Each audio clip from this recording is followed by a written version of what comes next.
Although the incident remained clean on James's record, said Edward, recently it was brought back up and he was faced with life in prison for something entirely out of his control. I went into the prison and argued for it to be removed from his record. If you ask me, he should have been kept in jail for longer, said Thomas. He's only out of jail until New Year's Day. It's December 11th right now, said Edward. Thomas puffed away and shunted Annie and Clarabelle to the engine works near Tidmouth Sheds. Henry overheard this argument. I hate to admit it, said Henry, but James doesn't deserve to be held liable for what happened, Thomas. Oh, you just dick ride James, cocksucker, said Thomas. Regardless of your profanity, said Henry, you should put on your snowplow in case of a snowstorm. The weather app says no snow tonight, snapped Thomas, and why would I listen to you? I don't know why I bother, said Henry. That fucker thinks I'm a dick rider for having one unpopular opinion. And soon, the sky turned into dark and deadly gray. You're about to die, my boy, said his driver. And soon, a shit ton of snow and cocaine began to fall once again. Then the snow started to block the line. And will not be around. Thomas kept going, but soon slowly got stuck in the snow. He figured he'd be here a while, so he decided to fall asleep. And in his dream, he met Rusty and Lady, like in Calling All Engines. Lady had some words of advice for him. Just because someone has an unpopular opinion doesn't make them a dick rider. James backed into Tidmouth Sheds for the evening, feeling very pleased with himself. Although the other engines gave him a very unwelcome back, Percy, Gordon, and Henry decided to leave for different reasons. Percy puffed on to the Peel-Godred line where he was parked outside Mr. Jolly's chocolate factory. This is a nice place to be left at. I can hopefully get some of that nice peppermint bar. Be careful what you whisper, Percy, or I will put the whole chocolate factory on display for shit. Do you know what the chocolate factory is? If you saw that, this video will probably get age restricted, and I won't go to jail. Percy's driver chuckled and then went home for bed. Late that night, it continued to snow, and much harder. Soon, Percy's face was so cold, the merchandising resurfaced. Oh, god damn it, he stuttered. If it stops snowing, I'll watch that trash-ass movie Emily wanted to watch with me, 1,000 Works or whatever. Meanwhile, Oliver had just delivered a passenger train to Harlem Heights and was talking to Toad, who was parked nearby. Mr. Oliver, said Toad, I hope Donald and Douglas break out of jail soon. They will, said Oliver. They're sensible and clever engines like me and Duck. Just then Sir Topham Hatt ran to the station. Come on, Oliver. It sounds as though Percy's in trouble. Yes, sir, yelled Oliver. And Oliver pulled on to the Peel-Godred branch line when he saw Percy, looking horrifying. Scary Jack Frost is back! Yelled Oliver, and he raced away as fast as he could with Sir Topham Hatt on board. It soon stopped snowing, and Thomas was still stuck in the snow when Henry slowly puffed up to him. "Aw, that snowplow was useless, eh?" joked Henry. "Just get me out of here," said Thomas. "Only if you use your snowplow," said Henry. Thomas begrudgingly agreed while Henry steamed away. He soon started clearing snow from the lines as he puffed towards Vickerstown. He'd heard rumors about an illegal business down there. Meanwhile, at the quarry, the Diesels were having random conversations. "Alright everyone," said Mavis, "welcome to the 27th annual Diesel discussions for the holiday season. What do you all think is the worst movie any ever put to screen?" "Definitely 1,000 words, said Class 40. "The fact that any time Eddie Murphy says a word, a leaf falls off the tree. The star famous for his fast-talking, energetic delivery had to spend 1 hour speaking no more than 1,000 words or he'd die. I cannot overstate how unfathomably bad that idea is. Just putting Eddie Murphy in that role is worse than so much shit I've seen in Hollywood." "It ain't as bad as Exorcist Believer," yelled Diesel 10. They wasted $400 million and only used ChatGPT to write it is laughable. And the ending where the whiny-ass parents have to choose to keep one child, and they chose Catherine, but Angela dies.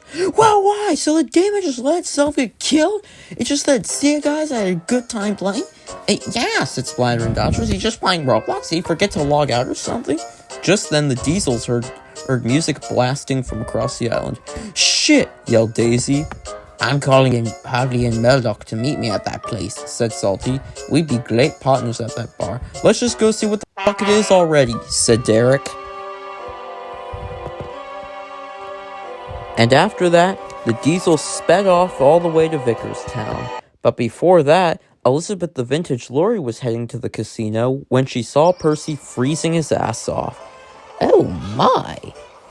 It looks like you got a thing for falling victim to the spooky winter, you young piece of trash.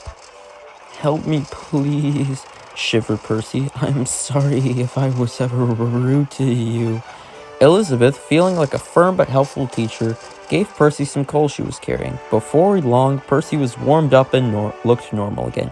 Now, you young one, said Elizabeth, do you want to go to that new casino with me? Percy agreed, and the somewhat teacher and student duo started their journey to the casino. But the casino was insanely chaotic as hell. Engines were lined up along with people left and right. Gordon was in the back, and Duck was scolding him. Gordon, yelled Duck, are you unaware that a casino for trains is illegal? We can't gamble. Calm down, Great Western. The cops won't find out. Now who wants to do drugs? Bill and Benton were going to run a drug empire in the casino, and they were kingpins at it. They'd broken out of jail and made Donald and Douglas do so as well. Salty, Harvey, and Murdoch were at their own table, and they were talking about how messed up most of the engines were.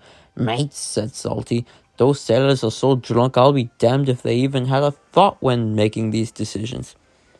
Who needs gambling games IRL, said Harvey, when you could just gamble for Roblox Limiteds online? I am dead shocked that market analysis would miss that when Roblox became a publicly traded company, said Murdoch.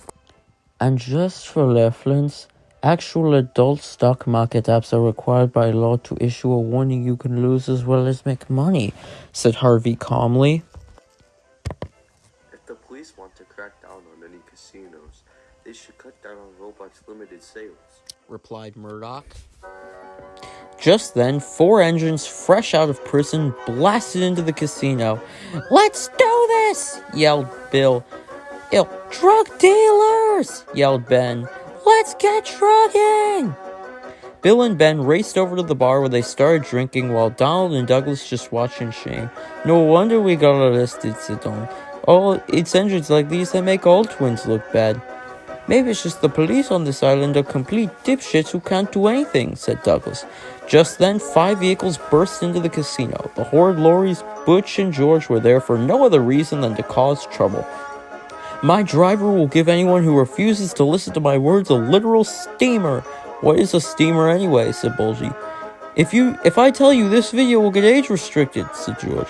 I'll make a whole post on Reddit about what it means if you're all cowards, said Lori Wine. Please now, said Caroline. My old engine can't take such vile language.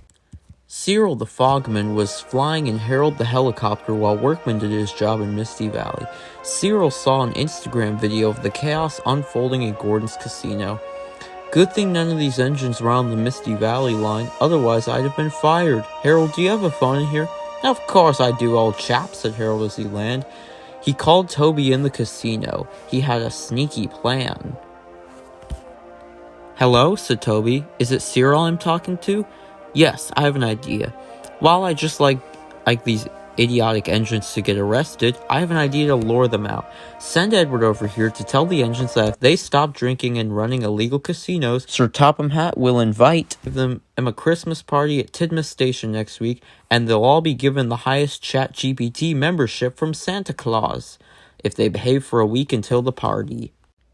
Cyril agreed to the plan and called Edward and his driver. Edward agreed and cheerfully set off to the casino.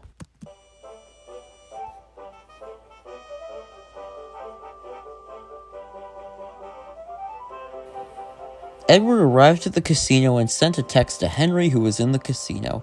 Henry then sent the text to all of the engines. Due to immense motivation by AI, all the engines went outpouring from the casino. Edward was shocked by the outpouring of engines from the casino, but thankful. A week later came the day of the party. A huge Christmas tree had been set up near Tidmouth Station, and it was flooded with lights. And there were lights all over the station, too. Most of your favorite characters were there, even if they weren't getting lines. Bertie, Trevor, and Terrence were looking like Chads, and Stanley and Rocky weren't looking bad. Most of the narrow gauge engines were there as well, and the people attending the party were feeling pretty swell. Just then, a strange noise came from the sky. It was a familiar whirring sound. It was Harold the helicopter. He landed in the parking lot with a special passenger. The passenger was Santa Claus. He had many presents for everyone attending the party. All the engines got many presents, and they loved ChatGPT so much, they all used AI from that point on.